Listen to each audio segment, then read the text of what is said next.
ये बोल रहे हो कि जिनेंद्र के वचन सत्य दृढ़ प्रमाण है। ये लिखा है, लाइन लिखी है कि आत्मज्ञान ही ज्ञान है और शेष सभी अज्ञान। तो शेष सभी अज्ञान का क्या मतलब कि जितना क्षयोपम का भी भाव है, माने जितना ज्ञान है वो सब अज्ञान है। क्यों अज्ञान है? ये अज्ञान का मतलब ये है कि 11 नवगुण का पाठ भी अज्ञान मिथ्या दृष्टि है। इसीलिए कितना 11 नवगुण का पाठी भी अज्ञानी। तो क्या इतना ज्ञान हो गया फिर क्यों अज्ञान नाम पा रहा? इसलिए नाम पाते हैं क्योंकि ये सब बाहर का ज्ञान पाए। लेकिन ये बाहर का ज्ञान भी अगर सम्यक ज्ञान आत्मा का श्रद्धान हो और आत्मा का श्रद्धान परिपूर्ण हो जाए, आत्मा की श्रद्धा की अचल अनुपम और ध्रुव व्यवस्था का अनुभव हो जाए, तो फिर ये ज्ञान सम्यक ज्ञान में बदल जाता है। ज्ञान तो वही, शब्द तो वही, लेकिन ये ज्ञान सम्यक ज्ञान नाम पाने लगेगा। और अभी जब तक अनुभव नहीं है तो ये ज्ञान चाहे सब के खाते में चला जाता है, बाह्य जगत के बताने में चला जाता है, पर और पर्याय में समय श्रम जा रहा है। इसलिए अज्ञान को ज्ञान कहा। कारण करण देव ने एक सूत्र कहा, आचार्य भगवान, कि ये सब ज्ञान कैसा ज्ञान है? अज्ञानी अन्यानिमो मिथ्या सल्लि संयुक्तुरिना मुक्ति मुक्ति तो चिंतवहि मूढ़ा मुक्ति न होई बिना। हे मूढ़ उसको कहा कि जो जानता है पर मानता नहीं। अज्ञानी तो उसको कहा जो जानता ही नहीं है, बसता स्वरूप का इसे पता नहीं है। जैसे एक ही रास्ता मालूम है, नहीं है मालूम तो वो पूछ के रास्ता पहुंच जाएगा। और एक ही दस्ता तो मालूम है, लेकिन वो जानता हुआ अनजान बना चक्कर लगा रहा है। रास्ता मालूम है उसे, लेकिन फिर भी चक्कर लगा रहा है। इसका मतलब है मूढ़पना। मूढ़पना माने जान तो रहा है लेकिन मान सही नहीं था, इसका नाम मूढ़पना है।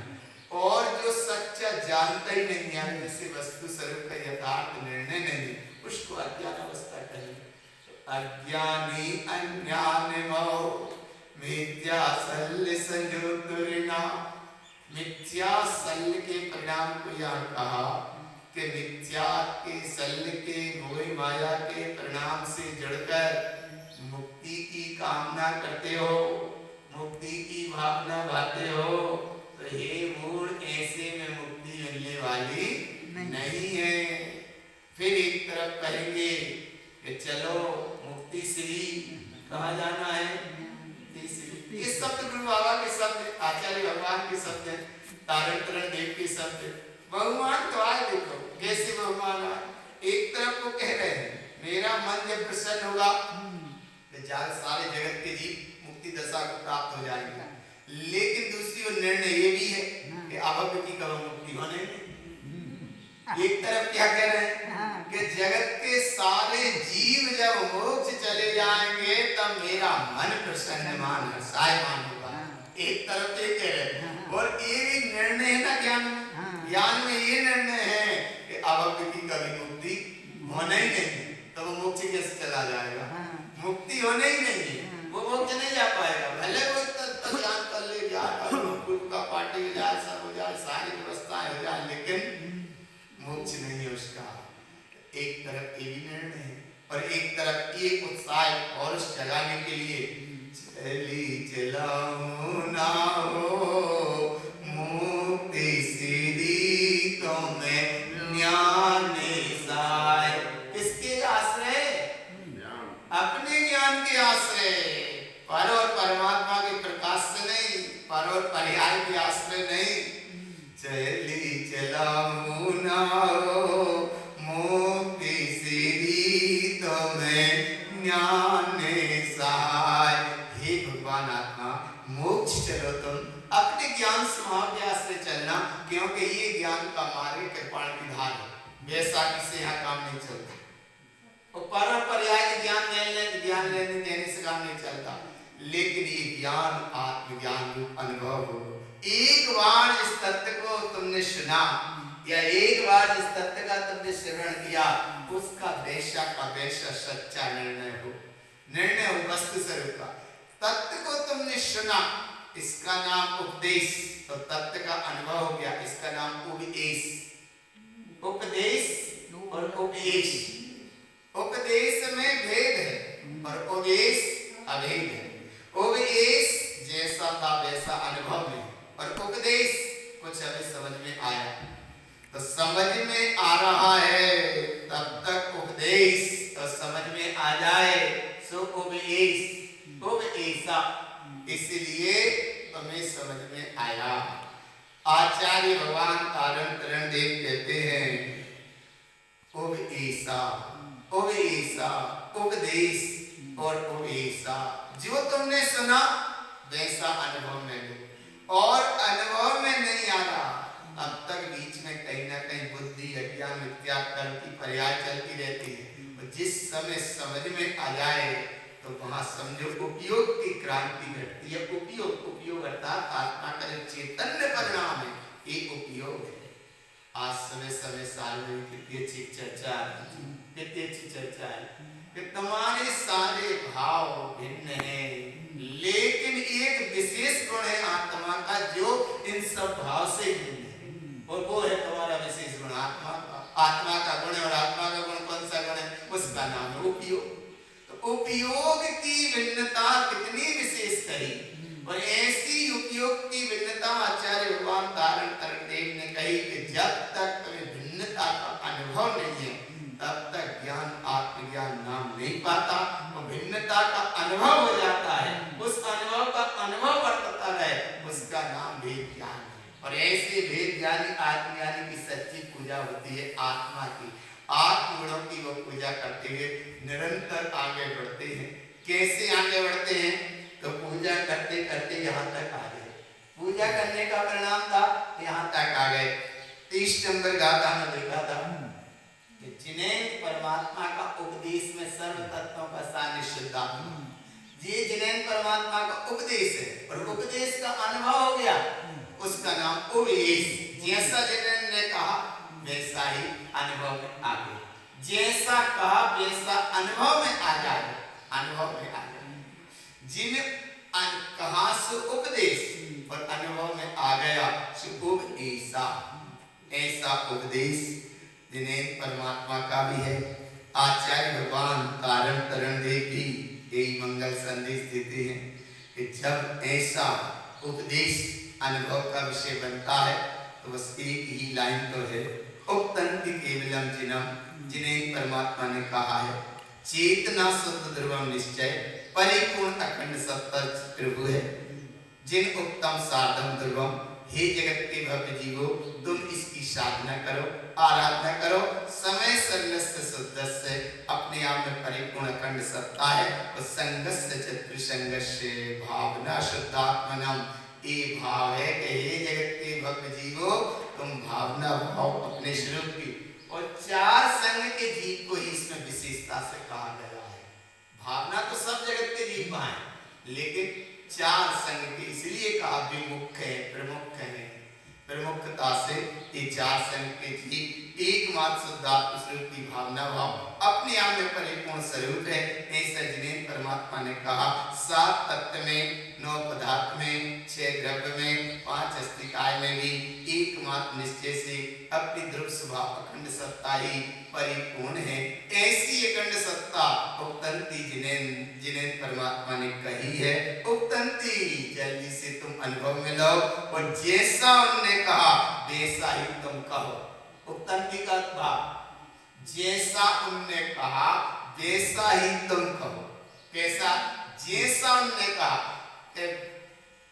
कहा कि वस्तु स्वरूप की यथार्थ निर्णय को स्वीकार करो, या उन्होंने कहा जिन वैनम सद्वैनम, जिनेन्द्र के वचनों को स्वीकार करो। तो जैसा उन्होंने कहा वैसा ही तुम अनुभव में दो, जिनेन्द्र के वचनों को स्वीकार करो। तो जैसा उन्होंने कहा सो उपदेश, और अनुभव में आ जाए सो उपदेश, अनुभव में आए सो उपदेश।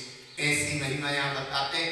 बोले ऐसा उपदेश लिया, ऐसा उपदेश लिया, और जब ऐसा उपदेश का अनुभव जहाँ आया, अनुभव बढ़ता तो क्या घटता है? तो अगली गाथा में कहते हैं शुद्धात्म स्वरूप की साधना की प्रेरणा। काहे की? शुद्धात्म स्वरूप की साधना की प्रेरणा कैसे होगी? मिथ्या तीर्थम च पुण्यानं तीर्थम शुद्ध भाव शुद्ध समयम च साधम भक्ति लोकयम। हे जगत के भक्त जीवो, इस लोक में अगर तुम्हें साधना करने लायक है तो वो एकमात्र शुद्ध समय सार स्वरूप भगवान आत्मा है। और शुद्ध समय सार भगवान आत्मा का अनुभव कैसे होगा? अनुभव हो उसका नाम ही शुद्ध भाव है। शुद्ध भाव तो शुद्ध भाव चूंकि पर्याय है, परम पारणामिक भाव पर्याय है, शुद्ध भाव पर्याय है, आत्म स्वभाव का ही भाव है लेकिन फिर भी वो पर्याय है। शुद्ध भाव ये पर्याय है और शुद्ध संयम ये स्वभाव है। शुद्ध संयम च शुद्ध भाव शुद्ध संयम और संयम स्वभाव है और शुद्ध जा पर्याय है। और संयम च संयम अपने आप में परिपूर्ण है।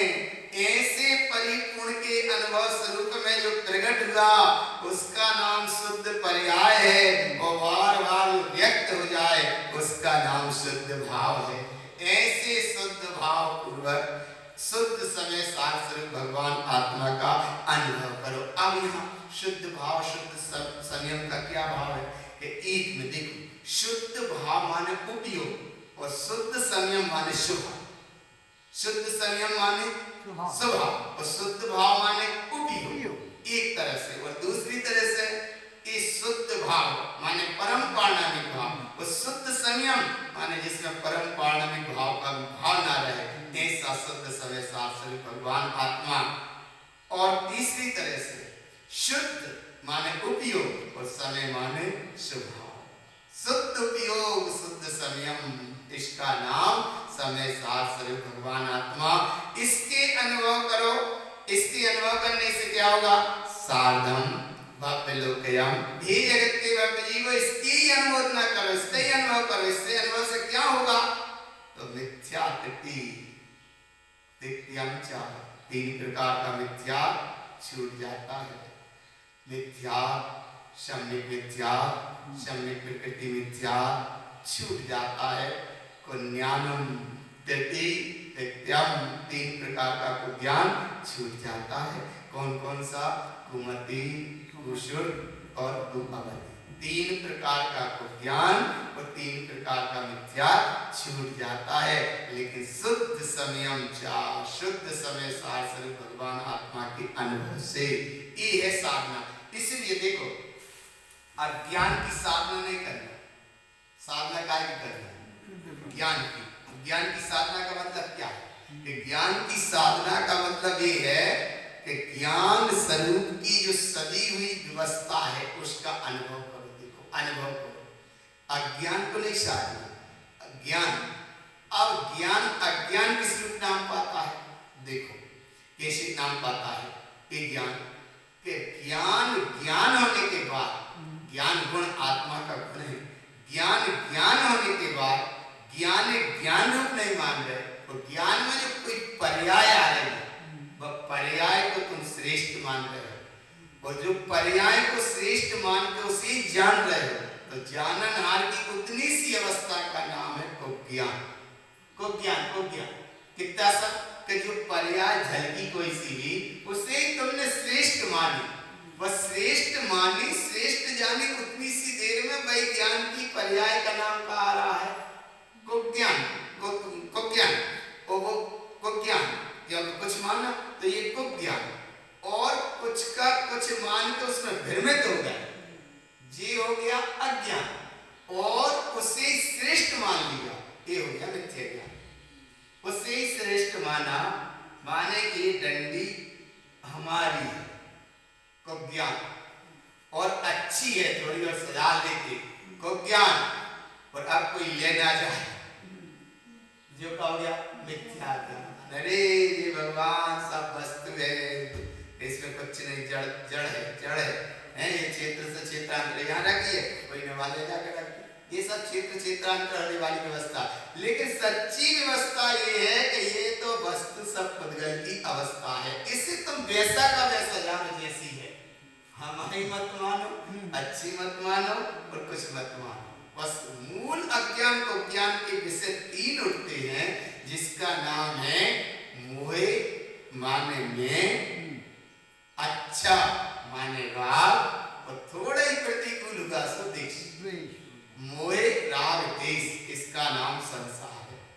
वस्तु में मोहे, अच्छा राग और तनक अनुकूल नहीं बना सो देश। और ये मोहे राग देश ही संसार है। और यहाँ आचार्य भगवान तारतरण देव कहते हैं, हे जगत के भव्य जीवो, एकमात्र स्वभाव की साधना में तन्मय रहो, एक को ज्ञान अज्ञान विद्या ज्ञान के सारे परिणाम छूट जाएंगे। एक बात और एक अनुभव में लो, देखो कैसे अनुभव में लो। प्रथमोपसम सम्यक जो होता है ना, उसकी क्या घटना है? ये प्रथमोपसम सम्यक एक यंत्र है, यंत्र है, ये कोई सम्यक नहीं है। लेकिन नाम प्रथमोपसम सम्यक को पाने का एक नाम कैसे आता है? मिथ्या तिक्त तृतीयम च, ये तीन प्रकार की देखो मिथ्या की कैसी अवस्था बनती है कि जो ओखली में चना या कोई सामग्री डली है और मूसर उस पर डगलता है तो उसके तीन टुकड़ा होते हैं, एक दाल जैसा, एक टूटी जैसा और एक फुगली जैसा। तो फुगली माने सम्यक प्रकृति मिथ्या और टूटी माने सम्यक मिथ्या। और मिथ्या अर्थात थोड़ी बड़ी दाल रही सो मिथ्या, टूटी दाल सम्यक मिथ्या और फुगली सम्यक प्रकृति मिथ्या। पर एक उसकी चोट पड़ी, वो मूसल अलग है और वो तीन घटनाएं घटने वाली चीज अलग है। तो ये तीन मिथ्या तिक्त तृतीयम च, एक बार प्रथमोपसम सम्यक के यंत्र से जैसे इस मिथ्यात्व चोट पड़ती है तो उसके तीन टुकड़ा हो जाते हैं, मिथ्या सम्यक प्रकृति मिथ्या। पर प्रथमोपसम सम्यक एक यंत्र है, प्रथमोपसम सम्यक एक यंत्र जैसा काम करता है। ये आगम ग्रंथों में सूत्रों में भी आया कि प्रथमोपसम सम्यक आखिर है क्या? तो प्रथमोपसम सम्यक एक यंत्र है। ये यंत्र कैसा है? बोले ऐसा यंत्र है कि जैसे ओखली में चना डाले और ऊपर से मूसर डाले तो वो तीन टुकड़ा हो गए, चना, ओखली और टूटी। ऐसे जिस समय ये अनादि का मिथ्या तिक्त तृतीयम च, तीन प्रकार का मिथ्या, तो मिथ्या तीन प्रकार का नहीं आ रहा साथ में, मिथ्या तो अनंत काल से एक ही आ रहा है, एक मिथ्या और चार अनंतानुबंधी कसर ये चली आ रही है। और एक के साथ अनंत काल से एक मिथ्या एक चार अनंतानुबंधी कसर। अब चार अनंतानुबंधी कसाई के कारण वो जीव चारित्र मोहिनी संयम को धारण नहीं कर पाते और एक जो मिथ्या की धारा के कारण वो सम्यक्त को स्वीकार नहीं कर पाते। सम्यक्त जहां हो तो वहां मिथ्या का अभाव होता है और जहां कसाय का अभाव हो वहां समझो संयम का जागरण होता है। तो ये सम्यक और संयम ये दो मार्ग हैं। इसीलिए आचार्य तारण देव ने प्रथमम सम्यक्तम, सम्यक्त का पहला उपदेश दिया और सम्यक्त के बाद फिर संयमाचरण संयम की भी बात बताई। तो सम्यक्ता चरण भी हो और संयमाचरण हो। और इस सूत्र में दोनों चीज, शुद्ध भाव शुद्ध संयम च, शुद्ध भाव माने संयमाचरण और शुद्ध संयम च शुद्ध संयम आत्मा, शुद्ध संयम च, शुद्ध संयम च अर्थात वो शुद्ध सम्यक्ता चरण और शुद्ध भावम च अर्थात शुद्ध संयमाचरण। तो शुद्ध हो संयमाचरण और शुद्ध हो सम्यक। तो पहले हो सम्यक, इसके बाद चलेगा शुद्ध भाव। तो तो शुद्ध भाव संयमाचरण और शुद्ध संयम अर्थात सम्यक्ताचरण। ऐसे सम्यक्ताचरण के वैभव को जिसने स्वीकार करते हैं उनका मिथ्या 3 प्रकार का छूट जाता है, कुज्ञान 3 प्रकार का त्याग हो जाता है, शुद्ध भाव परम पाणिनि भाव अनुभव में रहता है और जो अनुभव में बरत रहा है उसका नाम शुद्ध समय सार भगवान आत्मा है। ऐसे भगवान आत्मा का सार्धम भव्य लोकयम, हे जगत के भव्य जीवो तुम साधना करो एक ही निःशुद्धात्म ये है प्रेरणा। शुद्धात्म स्वरूप की साधना की प्रेरणा, काय की प्रेरणा है? शुद्धात्म स्वरूप की साधना की प्रेरणा, ये है प्रेरणा। अब ऐसा भाव अगर नहीं बन पाया, शुद्धात्म स्वरूप की साधना की प्रेरणा का भाव नहीं बना, तो जब प्रेरणा की जगह बस ना की जगह ना कर ना हो जाता, ना का हो गया, ना में का हो गया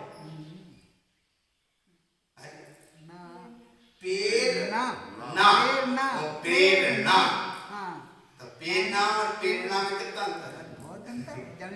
अरे प्रेरणा माने आगे चलना, प्रेरणा माने भटक जाना, भटका देना। चर्चा करी शुद्धात्म स्वरूप की, साधना का लक्ष्य यही है, पर प्रेरणा को ना की जगह क्या कर गए?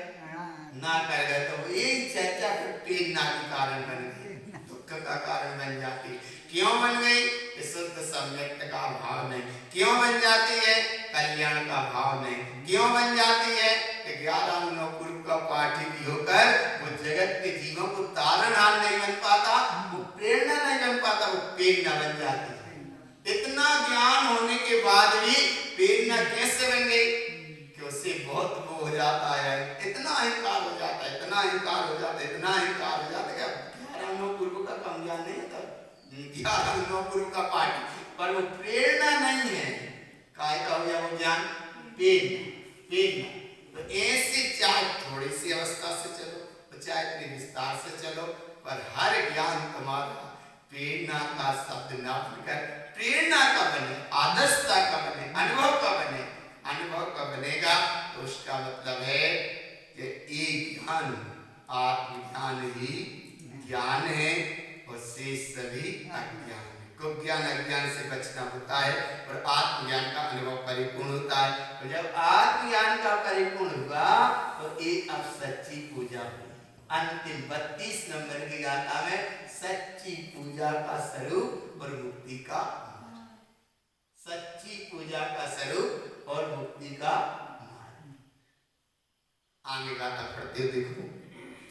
एतत् सम्यक् पूजस्य पूजा पूज्य समाचरे मुक्ति श्रियं पदं शुद्धं व्यवहार निश्चय शाश्वतम।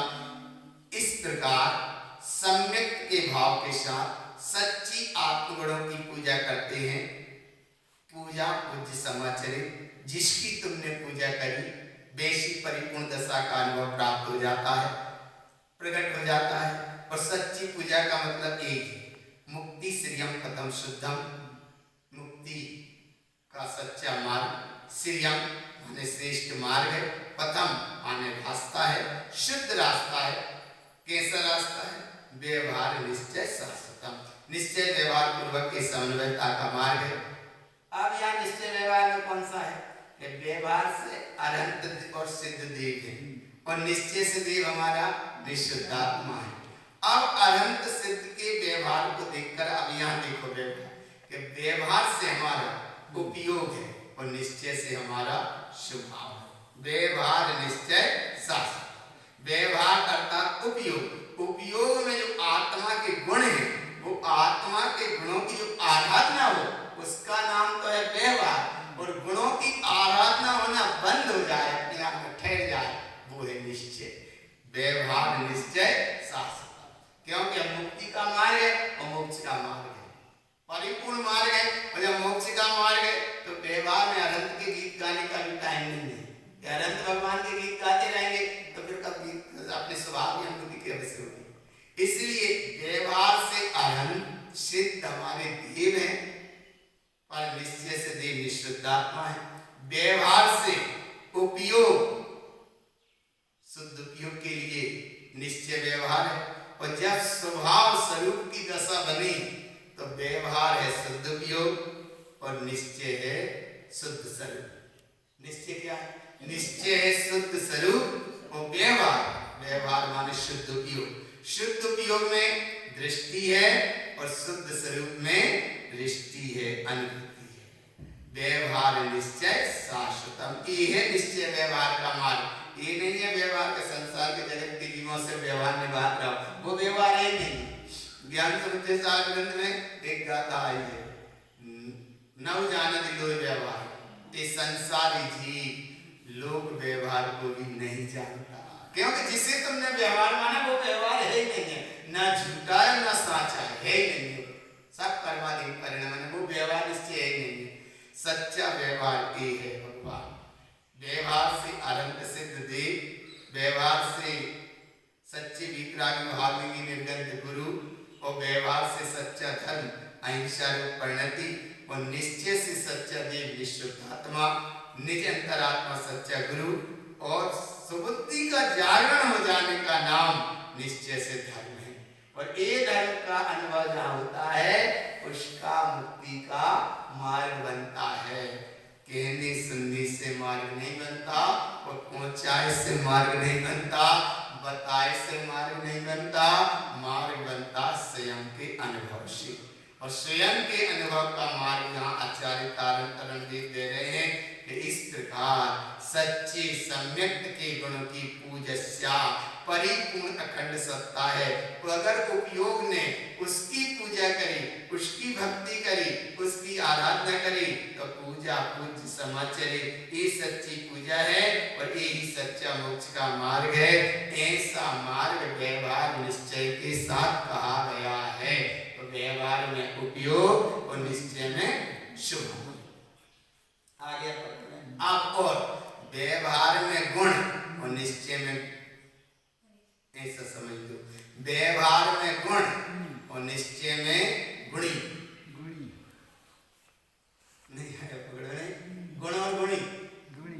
गुणी माने अनंत अक्षय राशि भंडार, और गुण माने एक को कह रहे। जैसे आत्मा ज्ञानमयी है तो ज्ञानमयी माने एक गुण, तो गुण एक गुण, आत्मा सम्यक दर्शन प्रकट हुआ, वो एक गुण, एक पर्याय। तो गुण माने व्यवहार और गुणी माने निश्चय।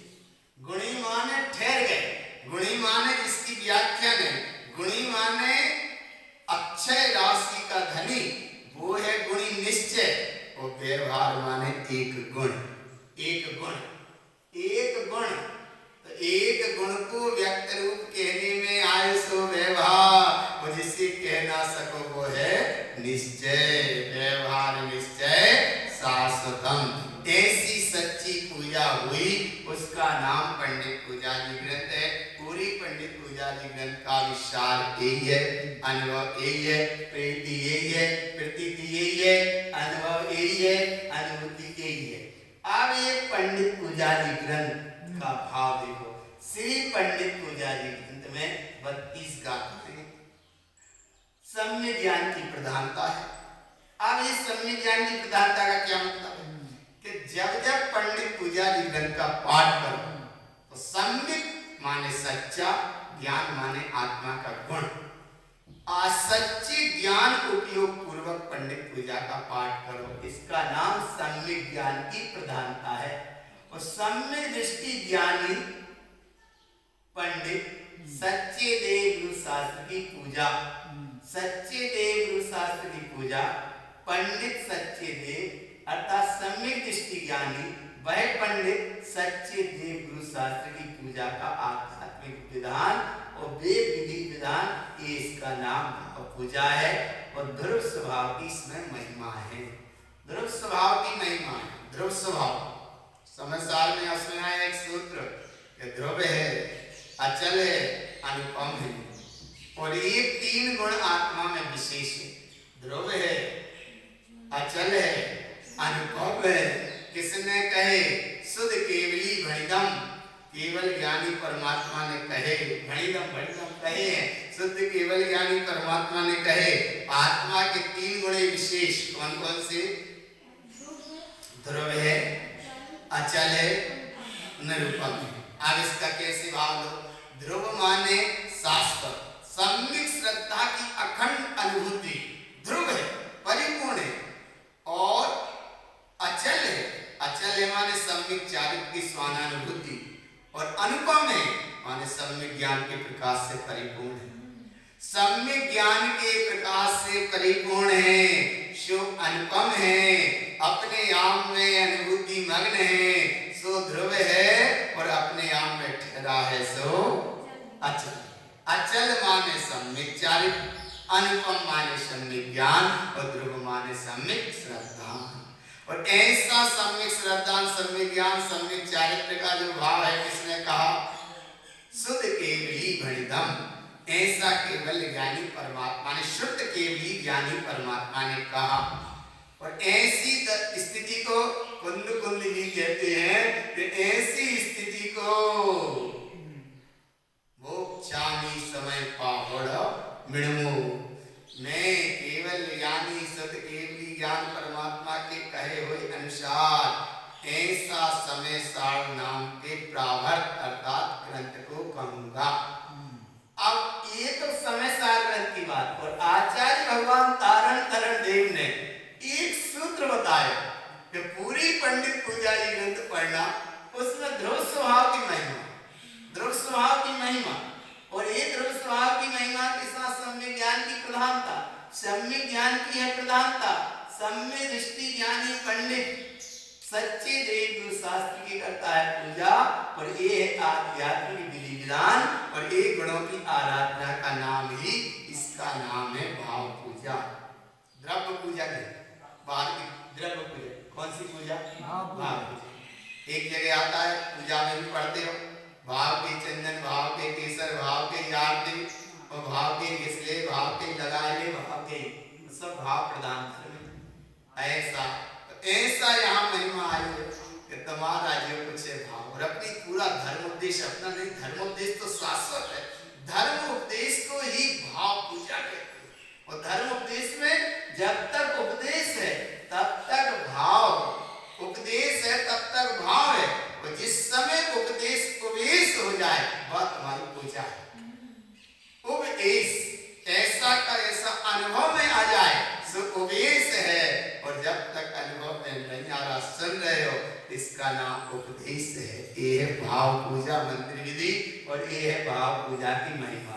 अब पंडित पूजा जी ग्रंथ कैसा लिखाया था? पंडित पूजा को समय, अब पहले इसका भाव कैसा देख लो। पंडित पूजा को समय माने पूजा करने को समय, ऐसा नहीं रात में टाइम मिलो सो रात में पूजा करेंगे, ऐसी चलती रहती सही जगह प्रवचन ज्यादा से कोई प्रयोजन नहीं है। पूजा, अब देखो पूजा का भाव कैसे आता है। ब्रह्म मुहूर्त में उठे 3 से 6 के बीच में ये अवस्था है हमारी ध्यान की, और 6 से 9 के बीच की अवस्था है ज्ञान की। ध्यान और ज्ञान दो ही चीजें मुख्य हैं, एक ध्यान है और एक ज्ञान है। ध्यान 3 से 6 के बीच में, और जो पेड़ कहलाता है 3 से 6 के बीच का ध्यान, और 3 से 4 के बीच में अमृत जो झरता है वो झरता है 3 से 4 के बीच में कंठ पे, और 4 से 5 के बीच में वहां कुछ एहसास रहता है गीला, और 5 से 6 के बीच में कुछ एहसास रहता है कि यहाँ जैसे पानी गिर गया, तो पानी गिरा माने 3 से 4, और पानी गिर के जो थोड़ा गीला गीला बना है माने 4 से 5, तो पानी सूख गया, सीढ़ सी बनी है, सीढ़ सी जो बनी है ना गीला, उसका नाम है 5 से 6। 5 से 6 माने सीढ़ापन दिखना, और 4 से 5 माने गीलापन दिखना, और 3 से 4 में तो जल धारा बरस रही है वो। ऐसे यहाँ सहस्रार चक्र से जब अमृत झरता है वो ब्रह्म मुहूर्त, इसका नाम समय। 3 से 4 के बीच में वो अमृत झरता है, विशेष रूप से अनुभव आता है, और 4 से 5 के बीच में कुछ वहाँ गीला गीलापन लगता है कि यहाँ कुछ गिराता है, कुछ अमृत गिराता या कुछ अनुभव में रहता है। और 5 से 6 के बीच में ये गीलापन का अनुभव या 5 से 6 की 4 से 5 में गीलापन और 5 से 6 के बीच में थोड़ा सा एहसास सा रहता कि कुछ हुआ था, कुछ गिरा था, माने हम कुछ ध्यान करे थे या ध्यान का कोई विषय बना था। ये है ध्यान का समय 3 से 6 के बीच में, 3 से 6 के बीच में ध्यान। और फिर 6 से 9 के बीच में है ज्ञान। 6 से 9 के बीच में क्या करना? ज्ञान। और 9 से 12 के बीच में और दूसरे घर काम। 9 से 12 में दूसरे काम। तो इसलिए यहाँ बताया पंडित पूजा को समय। काय को समय? पंडित पूजा माने एक सम्यक दृष्टि ज्ञानी आत्मज्ञानी आत्मार्थी के द्वारा करने वाली पूजा, उस पूजा को समय। क्या समय है? कि ब्रह्म मुहूर्त में उठ के परमात्मा का स्मरण करो और परमात्मा के गुणों की आराधना करो। इसका नाम धर्म उपदेश है, मंदिर विधि है, पाठ पूजा है। तो जब पूजा को भी समय है, पूजा का भी समय है, और अब जब टाइम मिला तो तब ऐसा क्योंकि समय पे करोगे तो समय से मिलन होगा, समय पे करोगे समय से मिलन होगा। पंडित अर्थात ज्ञानी, पूजा अर्थात सदुपयोग की साधना को समय, समय माने शुद्ध स्वरूप, शुद्ध स्वरूप शुद्ध उपयोग, पंडित माने ज्ञानी। आत्मज्ञानी द्वारा की हुई शुद्ध समय सार स्वरूप भगवान आत्मा की पूजा, ऐसी पूजा का समय है 6 से 9 के बीच में कर बच्चे। इसका ध्यान करो तो 3 से 6 के बीच में, ज्ञान करो पूजा करो तो 6 से 9 के बीच में, जो ब्रह्म मुहूर्त का दूसरा समय बनता है। तो एक समय 3 से 6 और दूसरा पहर गया 6 से 9। ये पूजा का समय। अनुव्रत समर्थ क्षिपक, अनुव्रत अर्थात अनुवृत्ति का नाम भी है। समर्थ, समर्थ कहते हैं स्वभाव को, क्षिपक कहते हैं छायक भाव को। विशेष ज्ञान प्रयोजन, छायक भाव के साथ सामर्थ्य सत्ता का अनुभव, समय सार सम्यक दृष्टि यानी भगवान आत्मा द्वारा की हुई विशेष अचलता से पूजा। इस पूजा का नाम विशेष, लेकिन पूजा में भी ज्ञान प्रयोजन, ज्ञान का भाव है सच्चा। आहार हो कि जियो, एक ठिकाना सार ग्रंथ में लिखी मिली है, प्रति इसके ये भाव बता रहा है। आहार हो कित जियो, मोहि कित उपजे हो, कब बुलाए हो किनी जाए हो, मोहि कित उपजे हो किन बुलाओ हो, अवर की जाय अवर की उपजे अवर की बुलाए, इति अनुवृत्ति की परीक्षा कालांतरण कही। जैसे शब्द लिखे थे कैसे लिखे वो भाषा से, तो कैसा अवर की उपजी, अगर तुम्हें पूजा को समय है, अभी अवर की उपजी। आहार का भाव ज्ञान आहार है, ज्ञान आहार, ज्ञान आहार के भाव के साथ उसका अनुभव करो। अवै की उपजी, अवै की मोहि के तो उपजे हो, मोहि के तो उपजे को था कि अनंत काल से ये मोहि के परिणाम में रहे। दुनिया को काम करने को सब समय मिलता है, लेकिन आत्मा का अनुभव करने का समय नहीं मिलता। और भगवान आत्मा की बात, आत्मा के अनुभव के लिए समय निकालना पड़ता है। जगत प्रपंच के लाने समय चला ही जा रहा, निकालना नहीं पड़ता। तो विशेष मोह के तो उपजे हो, माने कब से मोह करत आ रहे हो, मोह के तो उपजे हो। अब मोह कहाँ होता है? मोह भी श्रद्धा, श्रद्धा मतलब जिसका नाम नित्य श्रद्धा नाम लेता, वो मोह के तो उपजे हो, मोह हृदय को उपजता है। एक जगह सूत्र आया, बहुत अनुभव का सूत्र है, ममन पहाड़ ग्रंथ में आया है कि मोह रूपी पर्वत पे कर्म रूपी वृक्ष उपजते हैं। किस पे? मोह रूपी पर्वत पे कर्म रूपी वृक्ष उपजते हैं, और उन विषय उस उपजते हुए वृक्षों में कसाय जल संयुक्तम, माने कसाय के रस का जल दिया जाता है। वृक्ष रहते हैं कर्म के और मोह का रहता है पर्वत।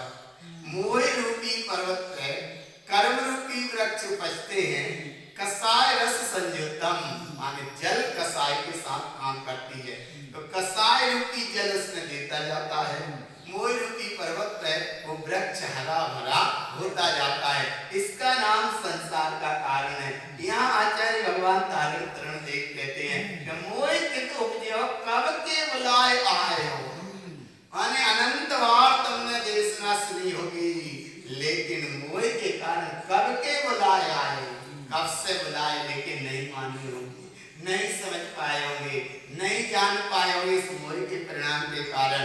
अब मोहे कित उपजे हो, कब बुलाए हो, किनी जाए हो, मोहे कित उपजे हो, किन बुलाए हो, अवर की जाई, अवर की उपजे, अवर की बुलाए, इति अनुवृत्ति परीक्षा तारण तरण ने कही जो है बिल्कुल सही। तारण तरण ने कही जो है बिल्कुल सही। और ऐसा अनुभव में आए तो अनुभव में लय।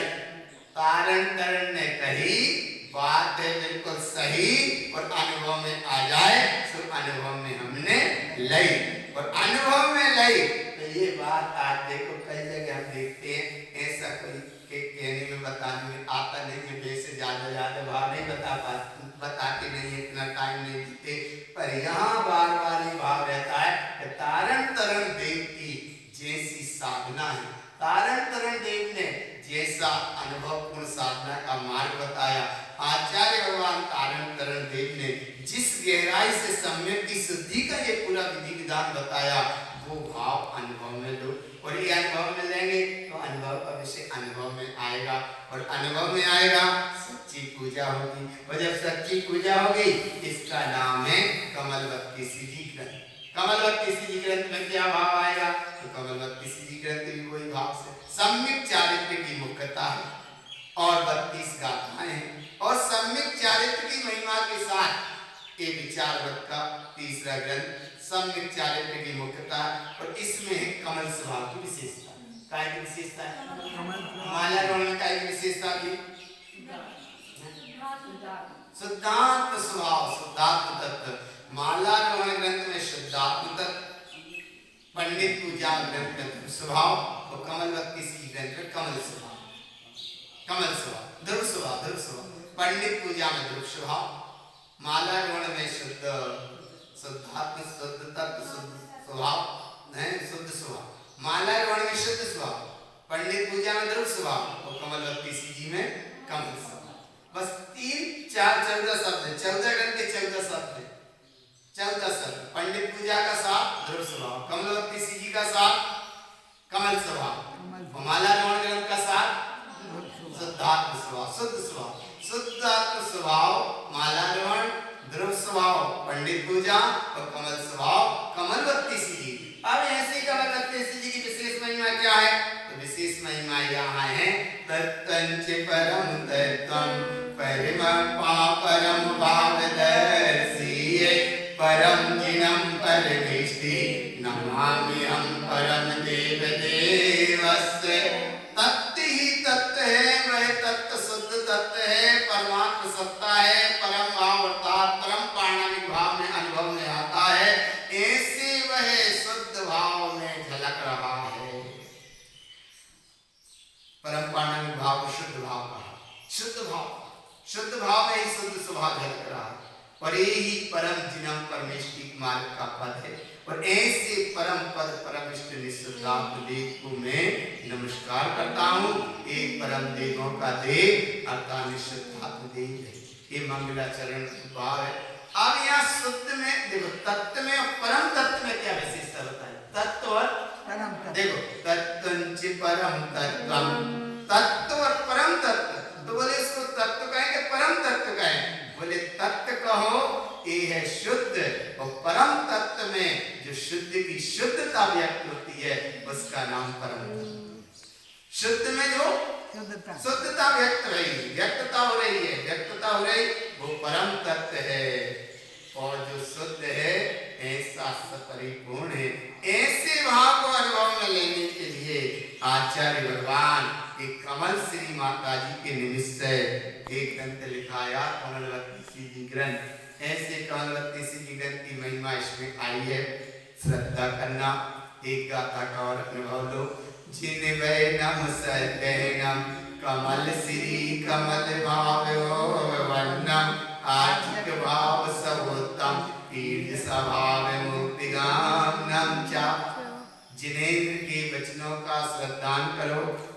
कमल श्री माता जी एक भाव कमल श्री श्री अर्थात श्रेष्ठता, कमल अर्थात ध्याय परिणति, कमल श्री माता जी भी कमल, कमल अर्थात साक्षी भाव, भाव अर्थात प्रकट हुआ, वन्नम प्रकट हुआ, आर्जिक बिल्कुल परिणाम, भाव तुम्हारा सरल है, आर्जिक भाव सरलतम, ये भाव सरल है और सरल है क्या, सरल ही था। ईर्ज स्वभाव मुक्ति गमनम चा। आर्जिक में और ईर्ज में कितना भाव है?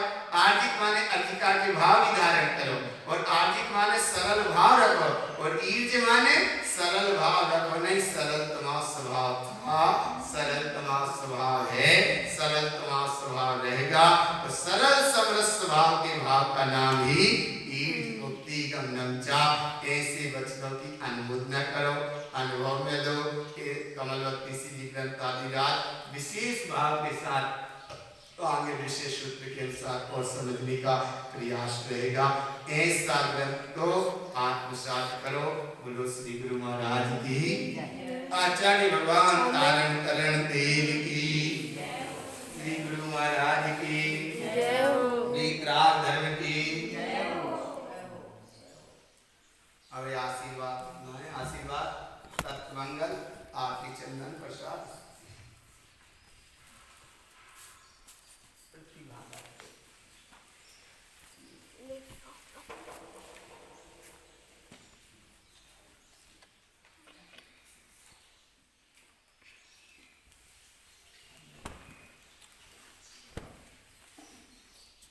आशीर्वाद है। ओते पन रंज प्रवेश गमनम सदे मस्त स्वभाव शोकेन शोकेन। ए दुकानी काल लेंती जयन जय बोलिए आप समझ जानिए दिसियत मुनियंगार पत्र सही कर्म के पैसे सिद्धवंती वार सिद्ध जान जीवन के दाता गुरु के उपदेश से अपने धर्म के निश्चय अपनी धारणा के प्रत्यय के ठीक जीव निश्चय निश्चय व्यास हजार वर्ष पश्चात दुष्कम दुष्कम काल के बाद चौथे काल के आदि में पदम राजा के यहाँ महापद नाम कीर्तन करते हो। अनुभवयम स्वयं स्वयं मुक्ति हम लोग मुक्ति के विलास असंख्य मणम निर्भय बलि समर्थ धर्म श्री जिनेन्द्र देव के वचन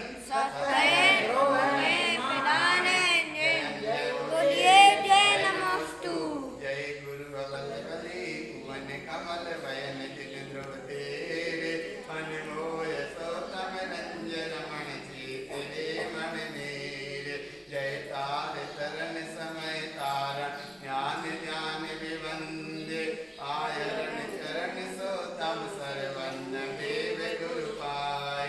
जय नंद आनंद चियन नंद सहज परमानंद परिमाण ज्ञान स्वयं विमल तीर्थंकर नाम मंद। जय कलन कमल कुवन रमण रंज रमण राय। जय देव दीपत स्वयं दीपत मुखति रमण राय।